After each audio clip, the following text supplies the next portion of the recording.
राजस्थान में 15वीं विधानसभा का 7वां सत्र है। विधानसभा की कार्यवाही से पहले सत्ता और विपक्ष ने अपनी अपनी रणनीति तैयार की है। ऐसे में इस सत्र के हंगामेदार होने के भी आसार दिख रहे हैं। इस दौरान राज्य सरकार विपक्ष के हमलों से बचाव करने की भी कोशिश करेगी। साथ ही सत्र में गहलोत सरकार कई महत्वपूर्ण विधेयक पारित करवा सकती है। इसमें विधायकों का एचआरए बढ़ाने, अधिवक्ता कल्याण कोष को संशोधित कर नए सिरे से पेश करना, हरिदेव जोशी यूनिवर्सिटी के अधिनियम में संशोधन की भी जानकारी दी जाएगी। और आपको बता दें, दोनों ही विधेयक राज्यपाल की ओर से लौटाए जा चुके हैं। सत्र के दौरान शिक्षकों के रिक्त पद, उपखंड कार्यालय का गठन, युवा रोजगार योजना, जयपुर शहर की नौदड़ आवास योजना, सड़कों की बदहाल स्थिति जैसे मामले सदन में प्रश्नकाल के दौरान विधायकों की ओर से उठाए जाएंगे।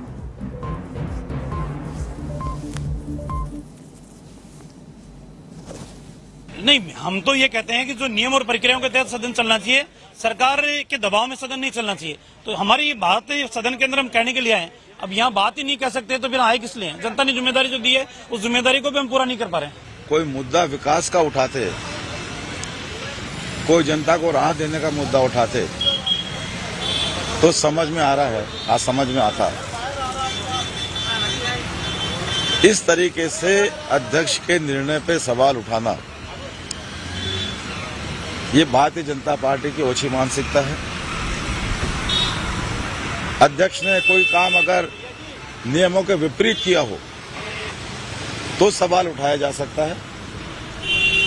अध्यक्ष महोदय ने नियमों के कायदों के अनुरूप संवैधानिक तरीके से फैसला लिया है। विपक्ष धरना दे चाहे कुछ करे, विपक्ष की स्थिति ये है, मुद्दे उनके पास है नहीं। हम शुरू से एक बात कहते आ रहे हैं, विपक्ष को चुनौती देते हैं कि विकास के मुद्दों पे बात करें, कोरोना के मैनेजमेंट के मुद्दे पे बात करें, जनता को कितनी राहत मिल रही है उस पर बात करें। विपक्ष के भारतीय जनता पार्टी नेतृत्व वाली केंद्र सरकार है, बार बार राजस्थान के किसानों के कर्ज की बात करते हैं। केंद्र सरकार ने राजस्थान के किसानों का कर्जा कितना माफ किया, ये भारतीय जनता पार्टी बताए। पूरे कह रहे हैं कि आकाश पाताल एक हो जाए, समुद्र सूख जाए, लेकिन अशोक गहलोत जी की सरकार रिपीट नहीं होगी।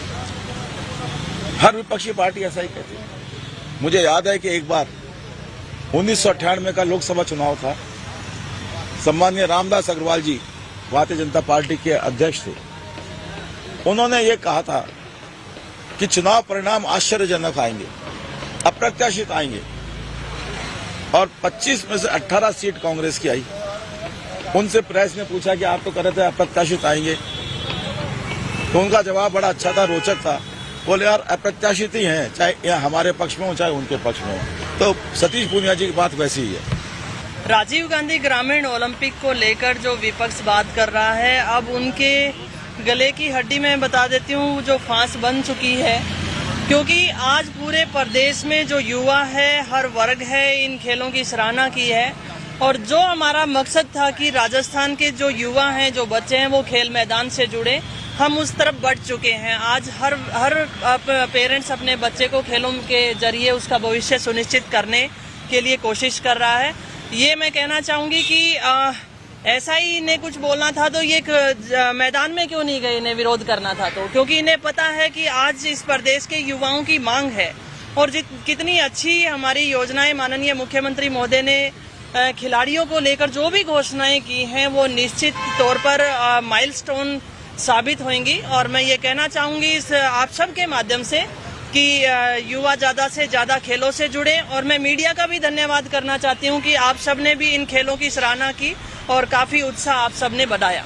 ये गले में क्यों बांध के आए ग्रामीण, क्या है ये लोगो है हमारे ग्रामीण ओलंपिक खेलों का, और 22 सितंबर से हम जिला स्तरीय तृतीय जो चरण रहेगा उसका उद्घाटन करने जा रहे हैं।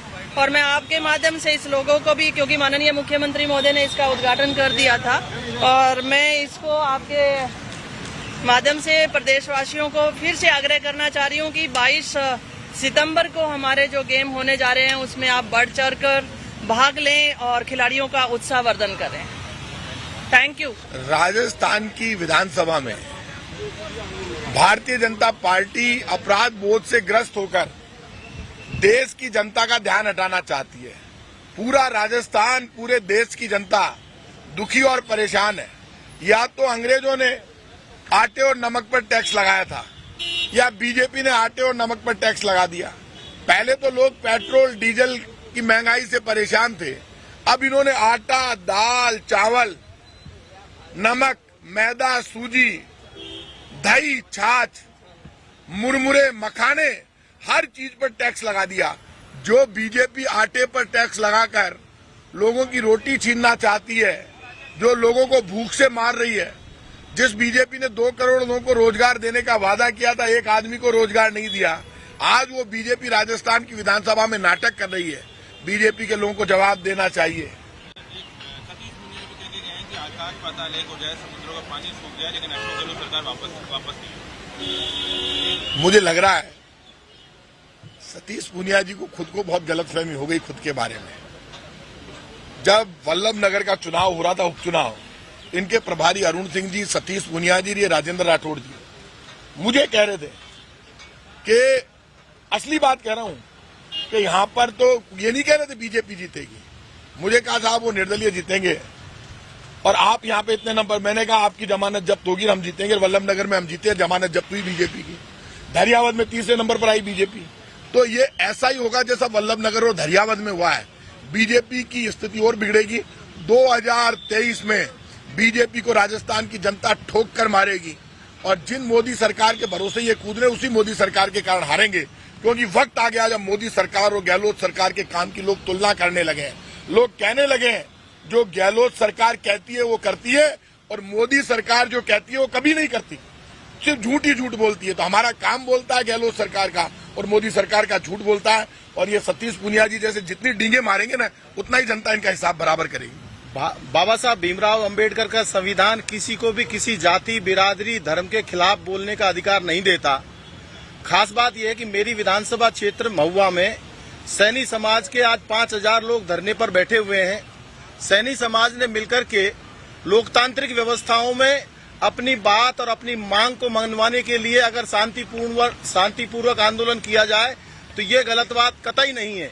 लेकिन सरकार के द्वारा 84 लोगों को, सैनी समाज के लोगों को जो अरेस्ट किया गया है, मैं उसके खिलाफ हूं और साथ के साथ ही माननीय मुख्यमंत्री जी से यह मांग करता हूं कि सैनी समाज ने जो मांग रखी है आरक्षण से संबंधित, वह जायज मांग है, उस पर विचार करना चाहिए और 84 लोग जो अरेस्ट किए गए हैं उनको रिहा करना चाहिए। और देश के प्रधानमंत्री जी से जो महात्मा ज्योतिबा फुले और सावित्रीबाई फुले को मैं संयुक्त रूप से भारत रत्न देने की मांग करता हूं और साथ के साथ सैनी समाज की जो मांगे हैं माननीय मुख्यमंत्री महोदय और सरकार से उनकी मांगों को सकारात्मक रूप अपनाते हुए उनकी मांग माननी चाहिए। ऐसा मेरा, अभी मैं सदन में भी इस बात को रखूंगा ताकि सदन के सामने भी ये बात आ जाए। बहुत बहुत धन्यवाद।